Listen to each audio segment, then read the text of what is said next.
राजमाता जिजाऊ यांच्या जयंतीनिमित्त मुक्ताईनगर प्रणीत कोकाके जळगाव जिल्ह्यातील मुक्ताईनगर येथे राजमाता जिजाऊ यांच्या जयंती महोत्सवानिमित्त दिनांक 12 जानेवारी 2026 रोजी सोमवारी प्रवर्तन चौकात प्रतिमेस माल्यार्पण आणि अभिवादनाचा कार्यक्रम मोठ्या उत्साहात संपन्न झाला। यावेळी मुक्ताईनगरचे आमदार चंद्रकांत पाटील यांच्या सौभाग्यवती यामिनीताई पाटील, सुपुत्र हर्षराज पाटील, मराठा समाज तालुका अध्यक्ष अनंतराव देशमुख,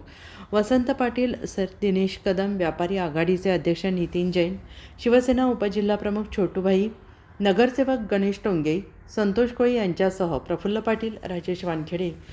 रऊफ खान, केडी पाटील, बाळासाहेब पाटील, राजू कापसे, वैभव पाटील,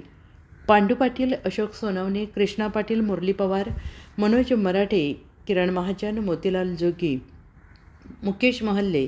संतोष मराठे, संदीप जोगी, राजेश चौधरी, अमोल वैद्य, निलेश मेडे, आतिक खान, प्रणित काठोके, गणेश पाटील, राजेंद्र वंजारी, धनराज सापधरे आदींसह असंख्य मान्यवर उपस्थित होते।